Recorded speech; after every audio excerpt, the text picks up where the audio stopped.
हर साज से होती नहीं यह धुन पैदा, होता है बड़े जतन से यह गुण पैदा। मीज़ान नशात गम में सदियों तुलकर होता है हयात में तवाज़ुन पैदा। ये आवाज है उस शख्स की जिसे उर्दू शायरी का डोएन माना जाता है। फिराक की शख्सियत में इतनी परतें थीं, इतने आयाम थे, इतना विरोधाभास था और इतनी जटिलता थी कि वो हमेशा से अध्येताओं के लिए एक पहेली रहे हैं। फिराक बोहेमियन थे, आदि विद्रोही, धारा के विरुद्ध तैरने वाले बागी, अदा अदा में अनोखापन, देखने बैठने उठने चलने अंदाजे गुफ्तगू का अलग अंदाज, बेतहाशा गुस्सा, अपार करुणा, शर्मनाक कंजूसी और बर्बाद कर देने वाली दरियादिली, फकीरी और शाहाना जिंदगी का अद्भुत संगम, ये थे रघुपति सहाय फिराक गोरखपुरी। जामिया मिलिया विश्वविद्यालय के प्रोफेसर एमेरिटस शमीम हनफी फिराक के नजदीकी लोगों में से रहे हैं। हनफी कहते हैं कि साहित्य की बात एक तरफ, उन्होंने फिराक से बेहतर बात करने वाला अपने जीवन में नहीं देखा। मैंने फिराक साहब से बेहतर कन्वर्सेशनलिस्ट नहीं देखा, अपनी जिंदगी में नहीं देखा। मैंने बहुत बड़े मुमताज लोगों के साथ, लिखने वाले, उर्दू के, हिंदी के, अंग्रेजी के, दुनिया के, बल्कि मैं बहुत से लोगों से मुझे इत्तेफाक हुआ उनको देखने का या उनसे मिलने का। लेकिन फिराक साहब के कन्वर्सेशन का जो अंदाज था, मुझे सिर्फ एक शख्स याद आता है उनके साथ, और वो डॉक्टर सैमुअल जॉनसन, जिनको एक बॉसवेल मिल गया था जिसने उनकी गुफ्तगू रिकॉर्ड की पूरी। और जाहिर है कि बॉसवेल की तरह अगर फिराक साहब के साथ भी कोई ऐसा शख्स होता जो उनकी गुफ्तगू को रिकॉर्ड कर लेता, तो उनकी जहानत का और उनकी जिंदा दिली का, उनके मिजाज की शगुफ्तगी का, उनके तखय्युल की उड़ान का, और कहना चाहिए कि जो उनके यहाँ एक जरखेजी थी, एक फर्टिलिटी थी उनकी बातचीत में, इमेजिनेशन में, इन सब चीज़ों का बेहतर इजहार जो हुआ है वो उनकी गुफ्तगू में हुआ है। अफसोस है मुझे कि उनकी गुफ्तगू रिकॉर्ड नहीं हुई, वरना ये बहुत बड़ा डॉक्यूमेंट हो सकती थी हमारे जमाने का। ब्रिलियंट लिटरेचर के माने आप ऐसे शब्दों का इब्जा कर देना न समझिए जो कॉमन मैन नहीं बोलता। तो ये जो हिंदी के लोगों को हम जब शिकायत कर देते हैं कि मुश्किल लिखते हो, तो कहते क्या तरकारी खरीदने की भाषा लिखे? ये नहीं जानते कि बड़ा साहित्य तरकारी ही खरीदने की भाषा न हो। शुरू में फिराक को उर्दू साहित्य जगत में अपने आप को स्थापित करवाने के लिए काफी जद्दोजहद करनी पड़ी। शुरू में फिराक साहब की शायरी के हुस्न पर लोगों ने बहरहाल उस तरह नहीं पहचाना उसको। एक तो इसलिए कि रवायत से थोड़ी सी हटी हुई शायरी थी, एक उनके यहाँ एक खास तरह की नाहमवारी मिलती है, यानी बहुत ही स्मूथ नहीं है उनका बयान जो है शायरी का। लेकिन वही खुदरा पर नए लोगों को अपील करता है। और नई गजल जो शुरू हुई उर्दू में, तो उन लोगों ने फिराक साहब की तरफ, यगाना की तरफ ज्यादा देखा, हसरत, असगर, जिगर और फानी के मुकाबले में। और फिराक साहब की शायरी ज्यादा उनको अपील करने वाली लगी। यानी खुद उर्दू नई गजल के सबसे बड़े शायर हमारे यहाँ जो कहे जाते हैं वो नासिर काज़मी है। 47 के बाद जो गजल कहना चाहिए लिखी गई उर्दू में, वो फिराक साहब के बहुत कायल थे। हिंदुस्तान में नई गजल के पहले नोटेबल शायर जो मुमताज शायर हैं खलील रहमान आज़मी थे, वो फिराक साहब के बहुत कायल थे। तो एक्सेप्टेंस देर से हुई, लेकिन फिराक साहब को लोगों ने एक्सेप्ट किया, इसलिए कि फिराक साहब की शायरी बहुत कहना चाहिए, एक तरफ इंडो मुस्लिम ट्रेडिशन, फारसी की रवायत जो रही है उससे कहना चाहिए उसने फायदा उठाया। फिर ये कि अंग्रेजी की रवायत, अंग्रेजी वो पढ़ाते ही थे। उसके बाद ये कि वो हिंदू थे, और हिंदू भी इस किस्म के जो बहुत ही कहना चाहिए वसीउन नजर, कुशादा कल्ब, और जो देखता है दुनिया को बड़ी खुली आंखों से। लहरों में खिला कमल नहाए जैसे, दोषी गए सुबह गुनगुनाए जैसे, ये रूप ये लोच ये तरन्नुम ये निखार, बच्चा सोते में मुस्कुराए। दिलचस्प बात यह थी कि फिराक इलाहाबाद विश्वविद्यालय में अंग्रेजी साहित्य पढ़ाया करते थे। हिंदी साहित्यकारों से उनकी शिकायत थी कि वो ऐसे शब्द क्यों लिखते हैं जो सिर्फ कोशों में दफन रहते हैं, उनकी भाषा जनमानस के करीब क्यों नहीं होती। जाने माने हिंदी साहित्यकार विश्वनाथ त्रिपाठी को उनको नजदीक से जानने का मौका मिला था। उन मतलब फिराक साहब रिटायर हुए थे, पढ़ाते थे यूनिवर्सिटी में। मैंने जाकर ढूंढा तो उनको, वो अपने क्लास ले रहे थे फिराक साहब। ज्यादातर उनको बीए क्लासेस मिलते थे, एमए क्लासेस उनको देव साहब नहीं देते थे, क्योंकि क्लास में जाकर के फिर वो शायरी वाली बातें ज्यादा करते थे, कोर्स कम पढ़ाते थे, इधर उधर की बातें करते थे। तो मैंने देखा कि वो सिगरेट पी रहे थे, और सिगरेट पीते हुए वो घूम घूम के पढ़ा क्या रहे हैं, ऐसे कुछ बातें कर रहे हो विद्यार्थियों से। तो कोई टीचर क्लास में सिगरेट पीता हुआ और घूम घूम के पढ़ाएगा, ये मैंने नहीं सोचा था। तो कुछ दिन के बाद मैं फिराक साहब के घर गया, सुबह का वक्त था, तो मैंने उनसे कहा कि मैं फिराक साहब से मिलना चाहता हूँ। तो उनका जी हाँ फिराक मैं हूँ, आइए तशरीफ लाइए। पूछे कहाँ से आए हो? मैंने कहा मैं बनारस से आया हूँ। क्या पढ़ते हो? हिंदी पढ़ता हूँ। जैसे मैंने कहा कि मैं हिंदी पढ़ता हूँ, बोले साहब कुछ हिंदी में सरल सुगम पंक्तियां सुनाइए कविता की। तो मैंने सुनाई। अब उन्होंने बड़ी खिंचान शुरू की। ये वही की पहली मुलाकात रही, उन्होंने हिंदी वालों को बड़ी गालियां देनी शुरू की। कुछ दिन के बाद उन्होंने कहा कि सब हिंदी वाले ऐसे होते हैं। उन्होंने एक खास तरह का शब्द इस्तेमाल किया, विशेषण, जो मैं यहाँ नहीं करना चाहता। तो मैंने कहा साहब देखिए, आप सबको गाली दीजिए, लेकिन आप मेरे गुरु आचार्य हजारी प्रसाद द्विवेदी को गाली मत दीजिए। उन्होंने तब भी गाली दी उनको। तो मैंने उनसे कहा, मैंने कहा फिराक साहब मैं आपको ढेला मार के भागूंगा और आप मुझे पकड़ नहीं पाएंगे अगर आपने गाली दी द्विवेदी जी को। तो जब मैं उनसे कहा तो फिराक साहब ने क्या किया, आए मेरे पास, मेरे कंधे पर हाथ रखा और बड़े जोर से हंसे।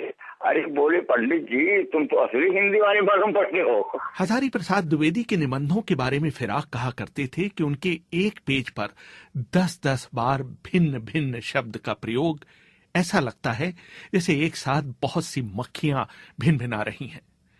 हिंदी साहित्यकारों में सिर्फ निराला से उनकी बनती थी। फिराक के अजीज दोस्त और साहित्य सचिव रहे रमेश चंद द्विवेदी अपनी किताब मैंने फिराक को देखा था में लिखते हैं, फिराक की पत्नी मुझे बताती थी कि फिराक और निराला में दोस्ती तो थी, लेकिन जमकर लड़ाई भी होती थी। बाबूजी नौकर से निराला के लिए रिक्शा मंगवाते और गेट तक उन्हें छोड़ने जाते। वो रिक्शे वाले को पैसा पहले ही दे दिया करते थे। बाबूजी खुद ही निराला से कविता सुनाने के लिए जिद करते, और जब निराला जी कविता पढ़ना बंद कर देते तो बाबूजी उनकी कविता में खामियों का बयान करते। निराला जी पहले तो सुनते, और फिर जब उनसे न रहा जाता तो बरस पड़ते, और फिर तो छतें हिलने लगती। एक बात और मजेदार है, कभी कभी निराला जी अंग्रेजी में लड़ाई लड़ते, लेकिन फिराक उनका जवाब हिंदी में देते थे। जब भी निराला आते, नौकर को भेजकर 1 बोतल महुए की शराब मंगाई जाती। निराला जी के लिए कोरमा, कबाब, भुना हुआ गोश्त, पुलाव, मिठाइयां, सब कुछ रहता। फिराक अंदर आकर बार बार चिल्ला जाते, खबरदार कुछ कम न पड़ने पाए। फिराक की याददाश्त कंप्यूटर की तरह थी। बड़ी बड़ी आंखें थी उनकी, और बेहद मूडी और अनप्रेडिक्टेबल किस्म के इंसान थे। बहुत ही कॉम्प्लेक्स एक शख्सियत थी उनकी फिराक साहब की। फिराक साहब ऐसे आदमी नहीं थे जो आसानी से गिरफ्त में आ जाए। मैंने उनकी जिंदगी में उनकी पर्सनैलिटी पर एक मजमून लिखा था, और फिराक साहब ने पढ़ा भी उस मजमून को और बुरा नहीं माना था। जाहिर है कि मैंने उसमें ये लिखा था कि भाई मैंने किसी बोतल में जिन को बंद करना मुझे नहीं आता, और फिराक साहब की हैसियत एक जिन की है। एक मतलब वो बहरहाल एक देवजात थे अपनी पर्सनैलिटी के लिहाज से।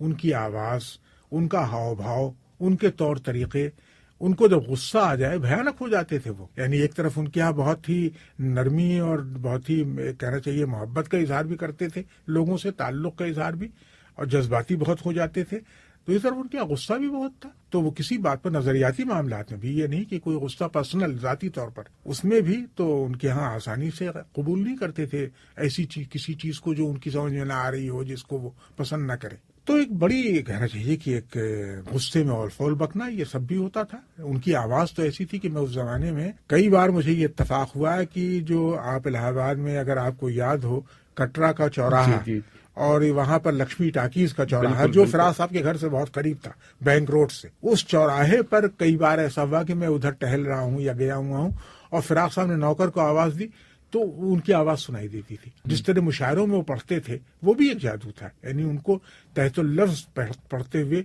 मैंने किसी को इस तरह नहीं देखा जैसे फिराक साहब पढ़ते थे। कि कुछ मौके भी सोच में डाल देते हैं। और एक मौका ऐसा पैदा हुआ जब एक नौजवान ने मुझे बताया कि मोहब्बत पैदा हो जाने का खतरा पैदा हो गया।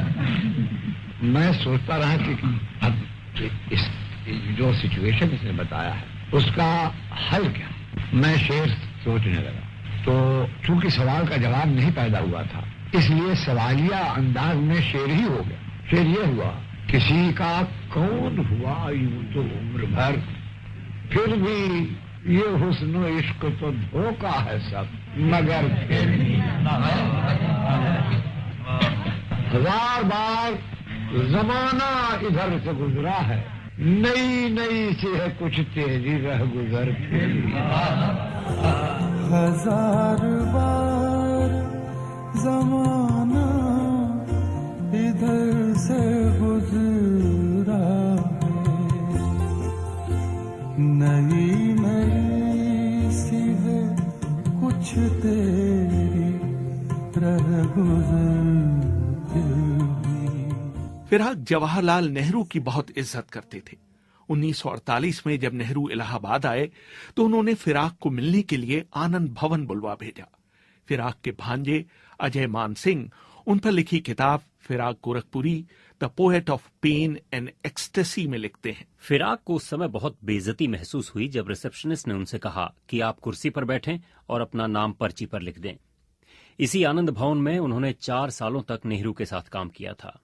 इस बार नेहरू पहली दफा प्रधानमंत्री के तौर पर इलाहाबाद आए थे और उन्होंने फिराक को बुलवा भेजा था। फिराक ने पर्ची पर लिख दिया रघुपति सहाय। रिसेप्शनिस्ट ने दूसरी स्लिप पर आर सहाय लिखकर उसे अंदर भिजवा दिया। 15 मिनट इंतजार के बाद फिराक साहब के सब्र का बांध टूट गया और वो रिसेप्शनिस्ट पर चिल्लाए, मैं यहां जवाहरलाल के निमंत्रण पर आया हूं, आज तक मुझे इस घर में रुकने से रोका नहीं गया है। बहरहाल जब नेहरू को फुर्सत मिले तो उन्हें बता दीजिएगा, मैं 8/4 बैंक रोड पर रहता हूं। ये कहकर वो जैसे ही उठने को हुए, नेहरू ने उनकी आवाज पहचान ली। वो बाहर आकर बोले, रघुपति तुम यहां क्यों खड़े हो, अंदर क्यों नहीं आ गए? फिराक ने कहा, घंटों पहले मेरे नाम की स्लिप आपके पास भेजी गई थी। नेहरू ने कहा, पिछले 30 सालों से मैं तुम्हें रघुपति के नाम से जानता हूं, आर सहाय से मैं कैसे समझता कि ये तुम हो? अंदर आकर फिराक नेहरू के स्नेह से बहुत अभिभूत हुए और पुराने दिनों को याद करने लगे, लेकिन एकदम से वो चुप हो गए। नेहरू ने पूछा, तुम अभी भी नाराज हो? फिराक मुस्कुराए और शेर से जवाब दिया, तुम मुखातिब भी हो, करीब भी हो, तुमको देखें कि तुमसे बात करें। इसी तरह नेहरू एक बार इलाहाबाद के सेनेट हॉल में भाषण दे रहे थे। पंडित जी अपने भाषणों में अक्सर विश्व इतिहास की घटनाओं का जिक्र कर ही बैठते थे। भाषण जैसे ही पूरा हुआ, मशहूर इतिहासकार डॉक्टर ईश्वरी प्रसाद उठ खड़े हुए और पंडित जी की भूल बताते हुए कहने लगे कि फला वाकया इस सन में नहीं उस सन में हुआ था। फिराक से भी रहा नहीं गया, वो खड़े होकर अपनी भरपूर आवाज में चीख पड़े, sit down Ishwari, you are a crammer of history and he is a creator of history. Firaq Gorakhpuri अक्सर इलाहाबाद के कॉफी हाउस में बैठा करते थे और उनके चारों तरफ उन्हें सुनने के लिए लोग घेर कर बैठ जाते थे। खाना वाना खाने के बाद वो कॉफी हाउस का रास्ता लेते थे। उस जमाने का कॉफी हाउस भी, इमारत तो अब भी वही है, लेकिन अब उसकी फजा बिल्कुल बदल चुकी है। मैं एक बार गया तो मेरी तबीयत घबराने लगी, और जैसे लखनऊ का कॉफी हाउस बर्बाद हुआ, वैसे ही इलाहाबाद का कल्चर भी वो नहीं रहा। भाई उस जमाने में इलाहाबाद हाई कोर्ट के जजेस, बड़े बड़े वकला, इतने बड़े वकील थे पूरी दुनिया में, जिनकी पूरे हिंदुस्तान में जिनकी शोहरत थी, और वो लोग आते। फिर एक यूनिवर्सिटी के असातिज़ा, social activist, politicians. Coffee house में ये आलम होता था कि फिराक साहब जो कॉफी हाउस पहुंच जाएं तो सारी मेजें घसीट के लोग एक लंबी एक कतार सी बन जाती थी और दोनों तरफ लोग बैठे हुए फिराक साहब की बातें सुन रहे हैं। उससे फिराक साहब की बहसें भी होती, कभी कभी लड़ाई भी होती थी। जाहिर है कि वहां 2-3 घंटे अपने फिराक साहब के लिए वक्त गुजारना आसान नहीं था। अपनी जिंदगी की तन्हाई का, अपने घर के सन्नाटे का उनको बहुत शदीद एहसास था, तो वो अपना वक्त लोगों में गुजारना चाहते थे।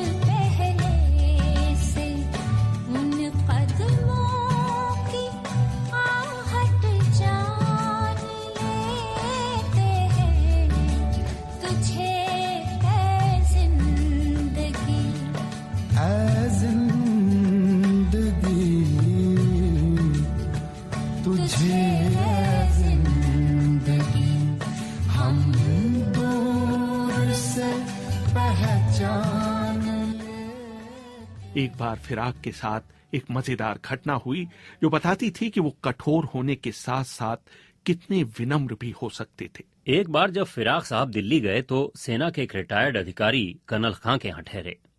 कुछ सालों बाद वही कर्नल उनके इलाहाबाद वाले घर पर तशरीफ लाए। फिराक उन्हें पहचान नहीं पाए। जब कर्नल ने उन्हें बताया कि वो दिल्ली से आए हैं तो फिराक ने उनसे पूछा, क्या आप वहां किसी कर्नल खां को जानते हैं? कर्नल ने कहा, मैं वही शख्स हूं जिसके साथ आप 1 हफ्ते दिल्ली में ठहरे थे।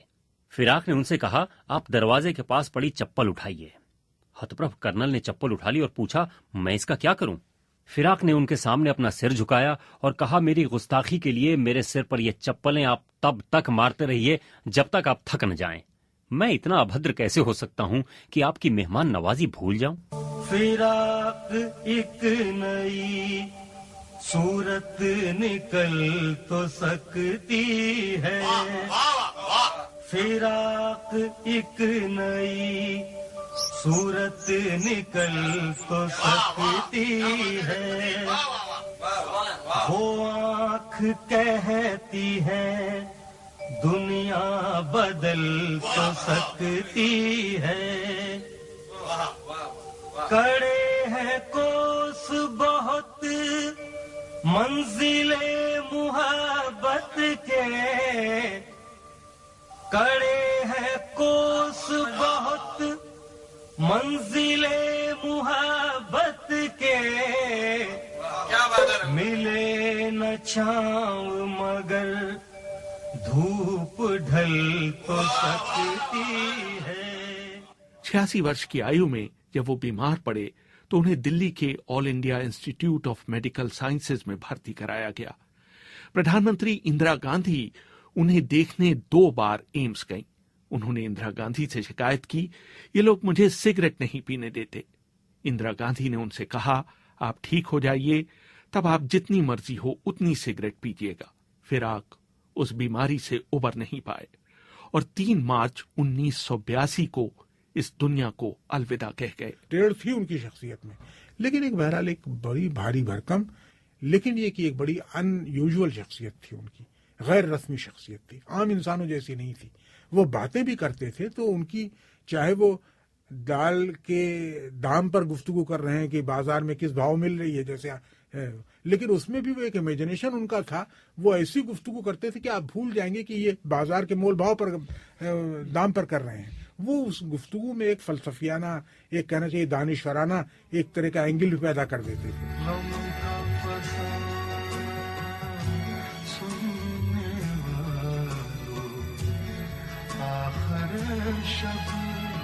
आराम करो,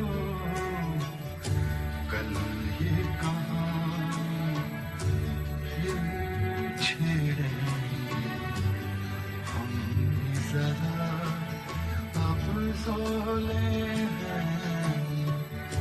पहले फिरा देखा होगा, अब तो बहुत कम बोले। रेहान फजल, BBC, दिल्ली।